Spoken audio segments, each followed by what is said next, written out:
very big welcome to my kitchen. My name is Emma and I'm the founder of Hearty Little Kitchen, and today we are going to be baking a batch of the most delicious chunky style Choc caramel cookies, and we are of course going to be using our Choc caramel ready to bake cookie mix. These cookies are so delicious. They've got milk choc chips in them, delicious Jersey caramel bits. Oh my goodness. Let's get into it. So in order for us to make our chunky style Choc caramel cookies, there are a few ingredients that we need. Now, obviously ingredient number one, you do need a jar of our ready to bake Choc caramel mix. Inside this jar is all of the dry ingredients needed for us to make our cookies. So we've got some plain flour, which is obviously very important. That kind of forms the basis of our baked good. There's some baking powder in there, which helps to give the cookies some rise and structure. There's salt, which helps to enhance the flavour of the cookies. There's two different types of sugar, so we've got caster sugar and brown sugar. We've also got some milk chocolate chips, and then up the top here you'll see we've got these little chunks of Jersey caramel, which obviously help to give the cookies those little pockets of caramel yumness. So that's all of our dry ingredients. Now, all you need from your house is 125 grams of unsalted butter. Now, the reason I specify unsalted butter is because we have already added a little bit of salt into our dry ingredients mix. So obviously you don't need to add any more. We also need 1 large egg. And this is optional, but if you have it, I highly recommend it. Some vanilla extract or vanilla paste. We need about a teaspoon of that. Okay, now the very first thing that we're going to do is to melt our butter. Now there's two ways that you can melt the butter. You can just melt it in the microwave if you have one. Make sure you put your butter into a microwave-proof bowl, so something that's glass or ceramic. Definitely not metal. Metal and microwaves do not mix. So pop your butter into a small bowl, pop it in the microwave for 30 seconds, then take it out, give it a good stir, and then pop it back in for another 30 seconds. The reason that we do it in small bursts is because we don't want to burn the butter. So by just melting it in increments, it allows us to kind of manage the temperature of the butter a little bit better. But today, I'm going to show you how to melt the butter in a saucepan on the stove, which is really, really straightforward.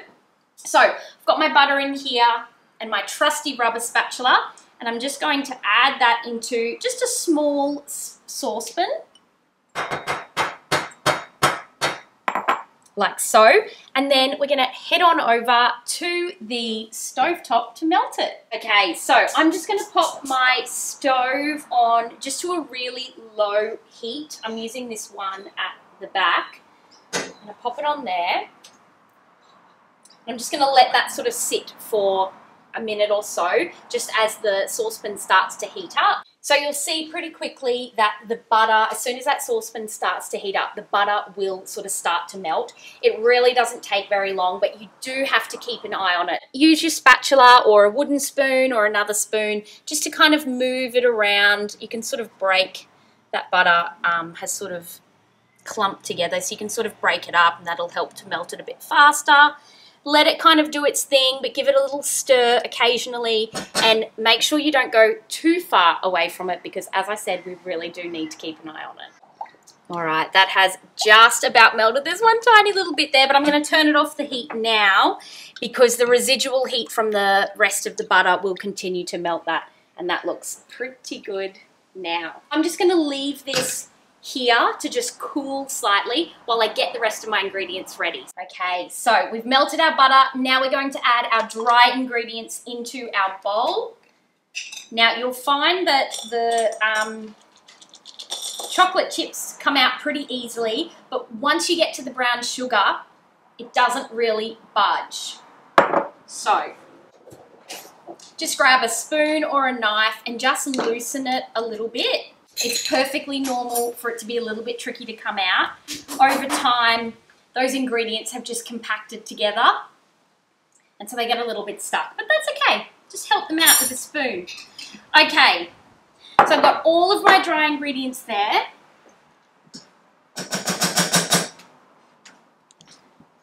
And I've got my spatula here, and I'm just going to give them a bit of a mix. You'll notice that there's probably some chunks of brown sugar, maybe some chunks of flour. So before we add anything else, we just want to give it a good mix so that all of those ingredients disperse evenly. So this is literally the small bowl that I measured the butter in. So I'm just going to save on washing up, and I'm going to crack my egg into that. Now you could add your egg directly into the bowl, but I'm just going to give it a gentle sort of whisk first. Add that in. Sort of give that a bit of a mix. It's not quite enough liquid to mix properly. Also going to then add my vanilla extract. Now I did say 1 teaspoon, but measure with your heart. And then last but not least, we're going to add our melted butter. This is where your spatula comes in handy, because you can make sure that we don't leave any of that butter behind in the saucepan. And then we're going to literally just mix these ingredients together until they have just formed a dough. So make sure, that's why a spatula is really good, because you can get around the outside and underneath the ingredients. You want to make sure that there are no big chunks of dry ingredients left. So the next thing we're going to do is form our cookie dough into balls.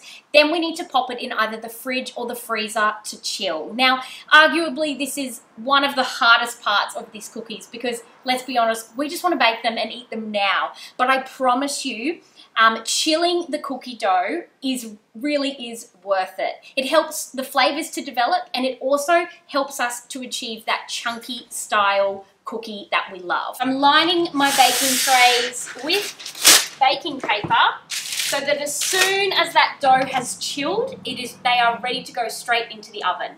Now this makes 12 cookies. You can obviously make your cookies smaller or larger. It is entirely up to you. Obviously if you make them larger, you won't get to make 12. Obviously if you make them smaller, you will make more than 12, but it's entirely up to you.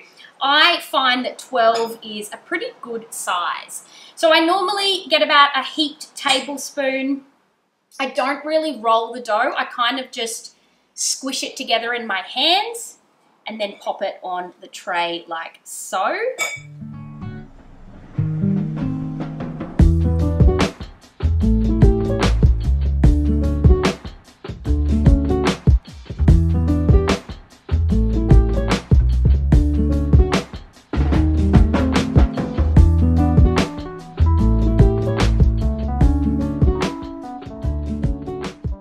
I'm going to pop these in the fridge now for at least an hour, and then I will see you soon to bake them. I've got my oven now preheating to 180 degrees Celsius conventional setting.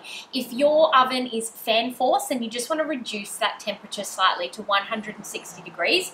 Otherwise, conventional setting, 180 degrees Celsius. My cookie dough has been chilling in the fridge for just over an hour, and it's really nice and firm, which is exactly what we want, because it means that those cookies are going to stay nice and chunky. So I'm going to pop them in the oven to bake now. I'm going to check on them after maybe 12 minutes just to see how they're going, and then I'll probably need to put them back in for a few more minutes. Every oven is different though, so make sure you keep an eye on them, check them after 12 minutes, and you'll know when they're ready, because they'll sort of be a nice beautiful golden brown color, and they'll smell really good.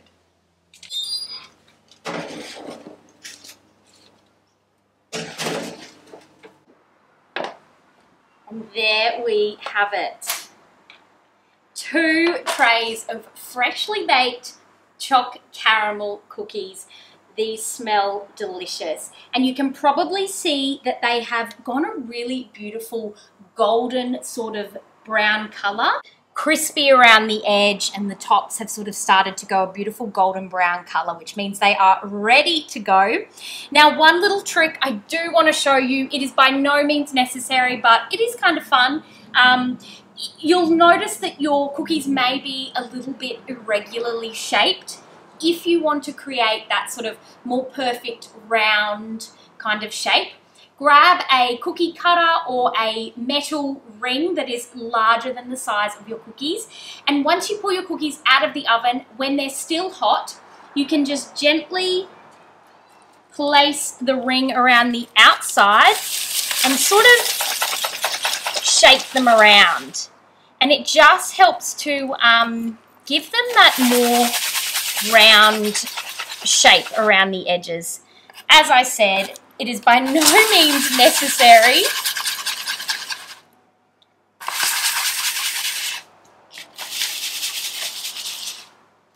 But it's kind of fun to do.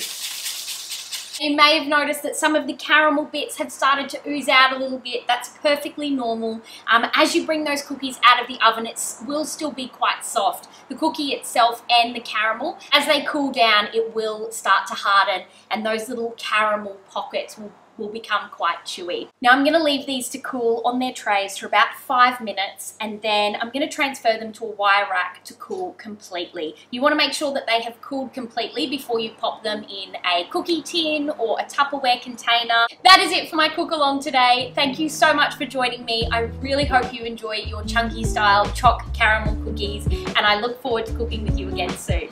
Bye!